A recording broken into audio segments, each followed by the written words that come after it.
Mga boss, hindi lahat ng mukhang patay na battery ay sira na agad. Sa video na ito, ipapakita ko ang tamang proseso bago humusga.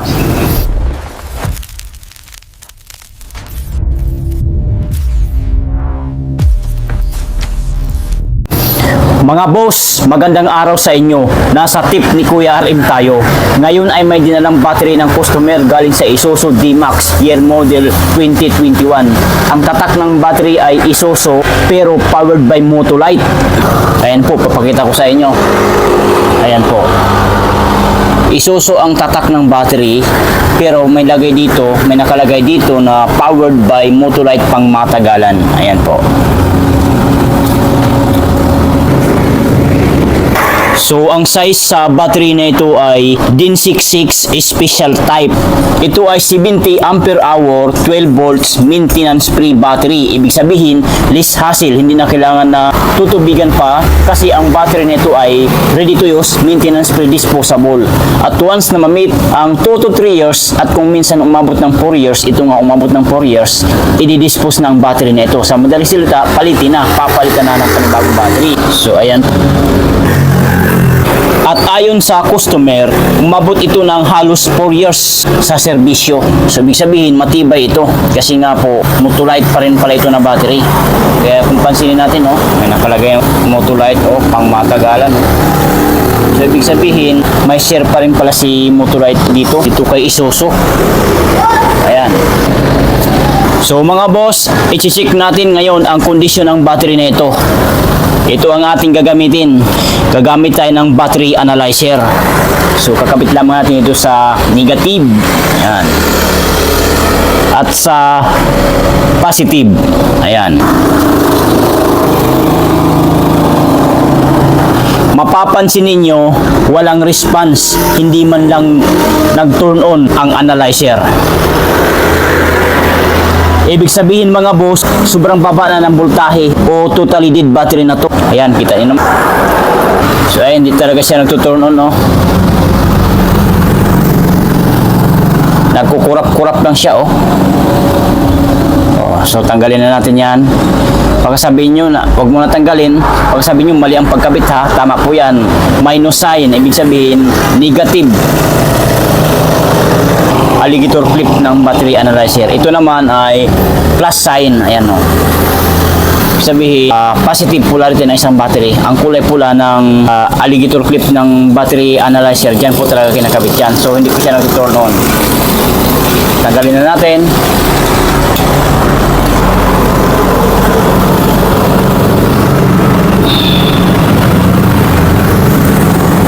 Kapag ang battery analyzer ay hindi na nagbubukas, malaki ang posibilidad na ubos na ang laman ng battery o may internal damage ang seal ng battery.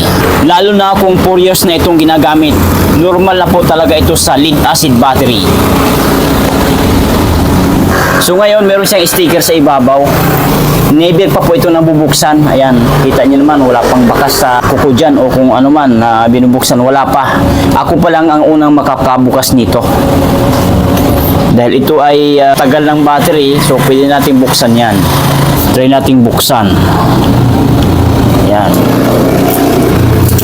So ayan. Buksan natin ito kasi meron siyang takip sa ilalim,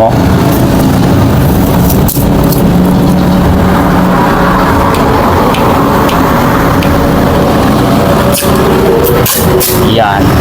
Sisik lang naman natin yung specific gravity nito. Sa pagbukas nito mga boss, mga ma'am sir, pwede kayong gumamit ng pera. Piso lang po ito. Piso lang po ang katapat. Mabubuksan na natin yan. Pwede rin po 25 centavo. So ang pagbukas nito, counterclockwise po ha, pagayaan. Yan, counterclockwise po ang tawag dyan. Clockwise po, pagayaan. Yan, di ba? So dahil bubuksan natin ito, counterclockwise ang gagawin natin. Ayan, di ba? Bukas siya.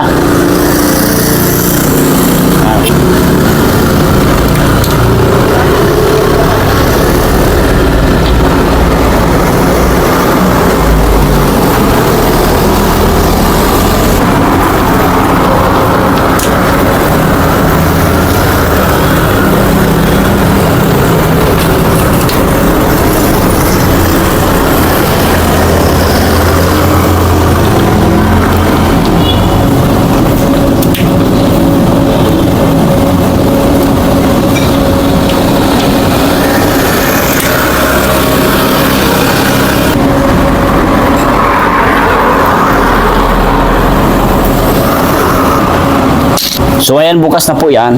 At susukatin na natin ang specific gravity gamit ang hydrometer test. Ito po ang itsura. Yan. Na kung saan ito ay panukat sa tubig ng battery. So maguna tayo dito sa pinakaunang butas.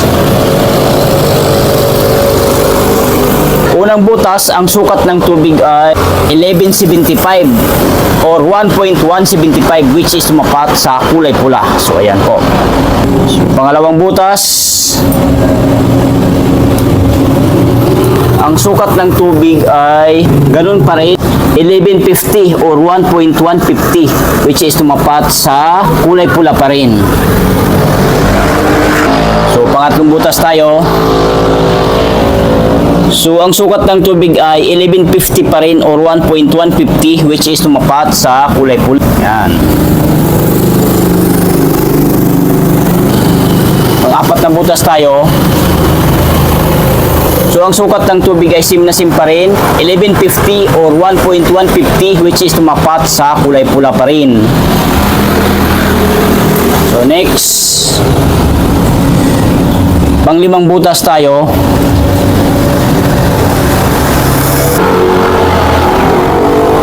Ulitin natin.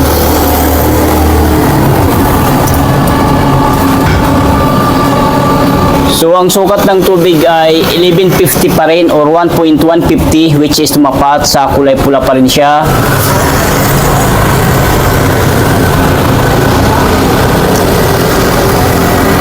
Pang-anim na butas na tayo, last but not the least. So ang sukat ng tubig ay sim na sim pa rin, 1150 or 1.150 which is tumapat sa kulay pula. So ang status sa battery nito ay under observation. I-charge muna natin sa ating battery charger. I-observe natin, after charging malalaman ang final na result. Dalawa lang naman po ang kahihinatnan sa battery nito. Pwedeng good battery, pwede ring bad battery. Ayan. So ngayon iusod natin dahil i-charge natin ito. Yan. Kunin ang alligator clip ng battery charger. Kabit natin dito sa negative. Ayan. At dito sa positive. Ayan po. Ayan. At isaksak natin yung kanyang unplug. Are. Dito. Yan. Ayan. Saksak na. Then, i-open na natin dito. Pero bago natin i-open dito, may kunting paliwanag lang ako. Kung napapansin nyo, may araw, di ba? Pag itong araw na ito ay hindi siya tumataas, para natili dyan sa zero, ibig sabihin, hindi na tumatanggap ng charge. Itong battery natin siya na-charge ngayon. So, sana maliwanag. Open na natin. Pansinin natin mga katip ni Kuya RM, mga boss, madam, mga ma'am, sir. Tumataas kaagad ang ammeter gauge na ating battery charger. So, ibig sabihin, diehard, active siya. Tumatanggap agad siya ng charge o karga. Ayan po. So, ang ating oras ngayon ay, ayan po, alas 3 Gs na ng hapon. Ayan. So, standby lang muna kayo at i-update ko kayo kung ano ang status sa battery nito.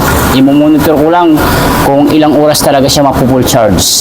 I think abutin na ito na hating gabi or madaling araw. Depende. Pwede rin pagdating ng gabi, tanggalin muna. Saka pagkagising ng umaga, pwede rin i-charge. Ganun lang po. At hayaan lang natin na nakabukas yung kanyang mga takip para makasingaw siya, para maganda ang pag-charge. Ayan.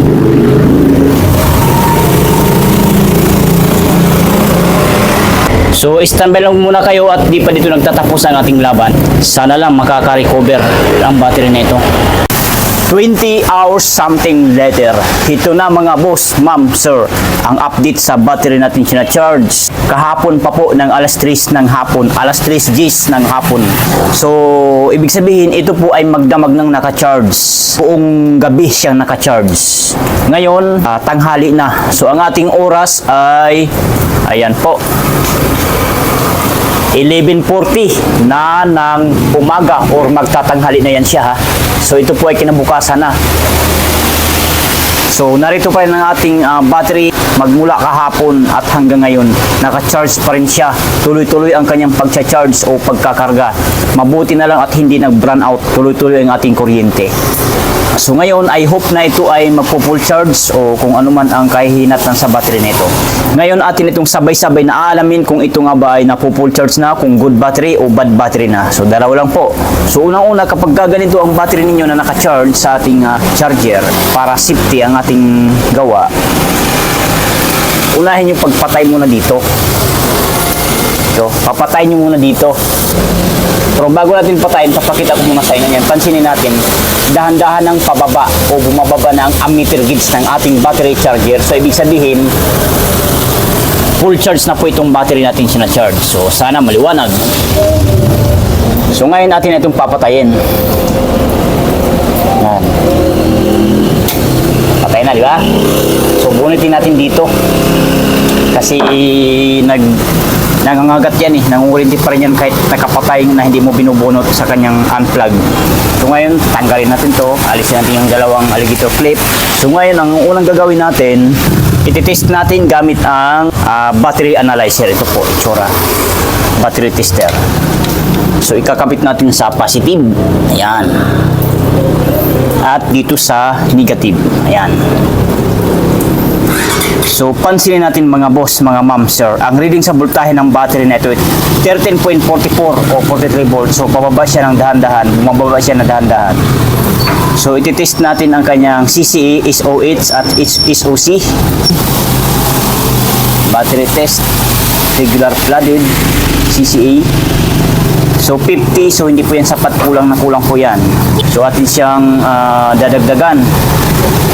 Kasi capacity dito sa battery nating tinitesting ngayon ay 70 to 75 ampere hour. So, i-set up natin siya. Dagdagan natin yan.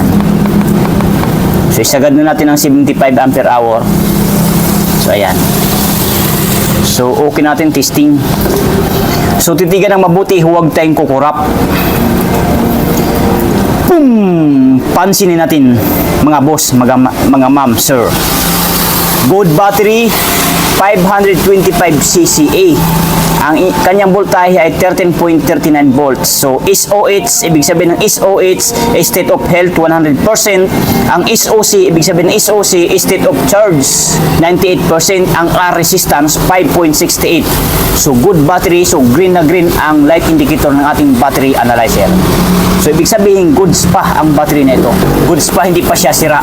Mantakin mo, biruin mo, mag-aapat na taon na ang pagserbisyo sa battery nito. Pero ganun pa rin, no? 525cc pa rin, which is kaya pa po yan makapagpa-start ng diesel engine na makina kapag ganito kataas ang kanyang CCE. 525, oh, walang halong bias yan, walang halong daya yan. Totoo talaga yan. Screenshot nyo para may proof kayo, may katibayan kayo. Good battery, you know? Lapit na lapit sa camera na yun, no? Wala na ilalapit pa niya, no? Oh, kita nyo na, oh. Green na green ang light indicator. Yan. 100% pa ang state of health. 525cc. Kayang-kaya po ang mga diesel engine dito sa battery nito. Kaya nyo pada rin. Ayan. So, kita nyo na. So, tanggalin na natin. So, ngayon mga boss, mga ma'am, sir, mag-second opinion tayo. I mean, ititest natin gamit ang battery load tester na SB52. Ito po ang itsura. Ayan. So, kakabit lamang natin yung kanyang alligator clip dito sa negative. Ayan, alligator ng battery. At ang positive ay itong kulay pula. Ayan.